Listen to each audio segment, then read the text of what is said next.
Okay, so let's explain the character cards one at a time, starting with the oldest. Who's the oldest? That would be you, Miss Problem Glasses. Her power is the power of Verbal Armageddon. So if you remember last time, in the race to the bottom, during the race to the bottom phase, and only during the race to the bottom phase, every time she microaggresses somebody, it does 2 cards worth of damage instead of the normal 1. Quite devastating, but limited by the number of race to the bottom cards there are in the game. So if you see somebody playing Problem Glasses, you want to keep race to the bottom out of her hands. If you see her play this, you want to change that as quickly as possible because she can wreck your world. The attacks are considered to have been taken in sequence, and all attack targets are her discretion. So let me show you. I'll put the Brain Slug Party here, and the 99%, I'll put that there. She comes out with a microaggression card. Imagine that I have one, and it's red. She can kill that one, and then that one. Ordinarily this would be immune, but since the attacks are considered to have been taken in sequence, I can go boom, boom, like that. Boom, and you're dead. And I can keep doing that for as long as I have cards. So that's Problem Glasses. Blah. The Marxist academic. His power is the power of resource redistribution, which means during the draw phase, he may, rather than pull from the draw pile, he may blind draw anything out of anybody else's hand, which is extremely annoying and also very fun if you happen to be the Marxist academic. You just like gank somebody's stuff. If you remember, there is a special card called Gaslighting, which allows you to look at another person's hand. If you are the Marxist academic, you may gaslight somebody, get a look at their hand, take their turn, and then you know which card you should take. That's a little hint. That's a little hint I'm giving you. Rude Matriarch. You probably have noticed that your game contains one of these, which is the only item in the game that is not a card or a book. What this does is keeps track of the Rude Matriarch's gender, since she is gender fluid and she has the power of gender fluidity. Which means the back of the card says change it as often as you like. The rulebook specifies that this means at the beginning of her turn. Her turn, she can choose to flip from male to female, right there. And why this is, for example, if somebody has played the mansplaining plot, you can just get right out of that. Boom, I'm a girl now. Or sorry, whoops, I'm a boy now. And you just keep on playing. And also the Crimson Tide and Toxic Masculinity, if you remember those. She can potentially, not always, but potentially avoid the consequences of one of those, especially if she's the one playing it. Also, she's adorable. Woo! Brood Matriarch. Don't ask me what that name means. It just sounded right. Captain Fedora. I should mention that game powers are not at all balanced. I guess God help anybody if they decide to do like tournament play, virtue signal tournament play, because these characters are not at all balanced. We tried a little bit to balance them, but if there was a call to be made on whether it should be balanced or funny, we went with funny, like every time. So Captain Fedora is one of those who's extremely unbalanced, but in my opinion, very funny. He has the power of Le Chevalier Blanc, which is Le Français for the White Knight. A very unique power. It means he is able to virtue signal on behalf of a female character.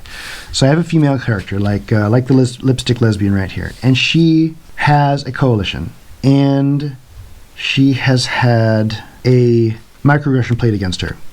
What I can do is, if I have a red microaggression, or if flower power is in play, then I don't need to have the right color virtue signal. I can just use any virtue signal. I can go like that, and this entitles me, as a nice guy, this entitles me to that group card. It only works on girls. And what's amusing about this is people are picking their characters like, oh, Captain Fedora is playing? Then I'm not going to be a girl, because he's creepy. And he's going to be coming after me, and he definitely will. Captain Fedora, great guy. Let's do Lipstick Lesbian next. Lipstick Lesbian has the power of Sapphic Allure, which basically means everybody likes you, and everybody wants to be a part of your thing. If you remember before, there were the walk away cards. Remember those? Normally those take one card from another person's coalition and move them to your coalition. If you are the lipstick lesbian, you have 2. Quite powerful, gratefully limited by the number of walk-away cards there are in the deck, which is 8. So I have been the lipstick lesbian before and ended up with 3 walk-away cards in my hand and just went around and basically ended the game by taking everybody's stuff. ANTIFA Crusader is next. ANTIFA Crusader is powerful and also a little bit of a disaster. His power, he basically has 2 powers under his 1 power. His power is Burn It Down. There is no limit to the number of microaggressions that he is able to play in his turn. If he has 7 microaggressions in his hand, he can microaggress 7 times. It's pretty strong. And also your microaggressions ignore alignment, so he can basically attack anyone, anywhere. Where this gets interesting, especially if these... Vicious Cycle. Vicious Cycle does weird things to the ANTIFA Crusader. Because if you remember, a Vicious Cycle means if you have a microaggression card, you have to play it. So if you're the ANTIFA Crusader and you have a handful of microaggressions, not only do you have to play once, you have to play them all on your turn, because he can microaggression multiple times per turn.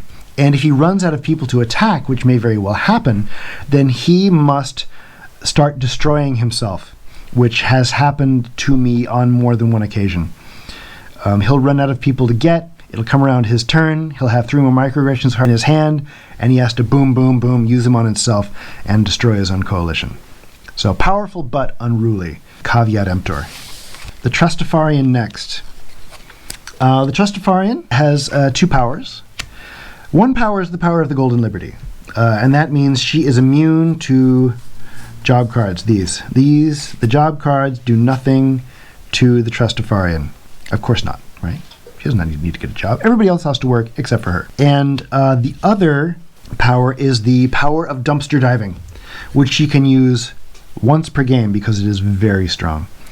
And what that means is the discard pile is referred to sometimes as the dumpster. Anytime she wants, she can go through the dumpster and pick out any card that she wants. She may not use it until the next turn, but she doesn't have to show anybody what it is that she got. So as the game progresses, the chance that she is able to pull any card in the game out of the dumpster basically reaches 100%. Good time to trigger somebody is after the Trustafarian has done whatever she's going to do, because she could have anything. Who knows what she'll find down there? Could be something dangerous. The Burnout. The Burnout is a little bit weird. I guess they're all a little bit weird in their own way, aren't they? The Burnout has the power of spanging, which means kind of sort of like the Marxist academic. During his draw phase, he is able to take cards from another player, but rather than just reappropriating them like the Marxist academic, he must beg for them. He can beg for one of 3 things. He can beg for a virtue signal card, he can beg for a microaggression card, or he can beg for a level 1 NPC card, if you can see that. He must specify the color. So he'll say, like, He-Man, you have any red microaggression cards? Or you have any red NPC cards? If you have one, you have to give it to him. And if you don't, he gets nothing. So if he keeps doing this, and if he keeps getting nothing, then if you don't get what you ask for, then you may not draw. Okay, so you get nothing that round. So it's possible for the Burnouts for his hand to drop to 0, potentially. Which is befitting his station, because dude doesn't have a job. Why should he have cards? Doesn't make sense. Let's do Asian Riot Girl. Asian Riot Girl is a dumb pun. Her power is called Tit for Tat, and you can guess why. Because she has both of those things in abundance. And her power means that anytime she is attacked, she may instantly counterattack in kind. So if she is triggered, then she can trigger you right back if she has the card. Of course, you could do that anyway, trigger cascade, but if she gets jobbed, she can job you back. If she gets microaggressed, she can microaggress you back. Let's do Twiggy WICCAN next. Twiggy WICCAN is more of a defensive card. We decided that we wanted to have some more defensive type characters in the game. Basically, it's a sympathetic effect that anytime somebody plays a virtue signal card in the game, you may benefit from it. So if somebody puts down a red virtue signal and you have a red microaggression card on your coalition somewhere, they may remove it and you may remove yours. And she can also transfer this ability to another player. So If somebody plays a red virtue signal, she can take a red microaggression from basically anywhere on the board if she wants to. The Soy Boy. Let's give him a coalition. Soy Boy needs a coalition in order to be able to explain. The Soy Boy starts out with no power, but is able to acquire a power if he is abused too much, I guess you could say. The Soy Boy's power is the power of Estrogen Rampage. And the Estrogen Rampage is triggered whenever he has 3 microaggressions played against him. My eyes are up here, and cultural blackface. Once he reaches 3, he gets this power. The power of Estrogen Rampage allows him to play an unlimited number of any kind of card. Any card of the same type. All his virtue signal cards, all his microaggression cards, all his job cards, all his triggered cards, all his gaslighting cards, theoretically. He can play them all on one turn. And once he gets below 3 microaggressions, then he loses that power again. And then he can get it again if he goes above 3 again. Maybe a good idea to not piss off the Soy Boy. Last guy, Venerable Elder, has 2 cards. One of them is a double-sided character card, and the other is a double-sided explanation card. And he has 2 powers. 2 powers related to being a hippie baby boomer. Venerable Elder starts out this way. This, his hippie self. These are his powers. His powers are anytime, either Flower Power or Summer of Love. Anytime one of these plots are in play, the Venerable Elder is impervious to microaggressions. You may not microaggress the Venerable Elder if either of these are in play. The other one is more involved. The Venerable Elder is not permitted to attack any other player personally until his point total reaches 8. What does that mean? That means any personal attack, anything that you might be able to block by a safe space card, a microaggression, any targeted specials, stuff like that. You cannot do it until your point total reaches 8. Okay, obviously group effect cards are perfectly fine. Toxic masculinity would be fine. Job is not considered an attack. Once he reaches 8 though, once his coalition reaches 8, you turn him over. Boom. Okay? And what this does, it will deal 1 point of damage, NPC cards, to every other player in the game. So if there's 11 other players in the game, theoretically, every single one of them will lose 1 group. Okay? And he can do that once. Ever after, once he turns into the Steve Jobs, like, aged boomer character, he is able to attack normally, anybody he wants.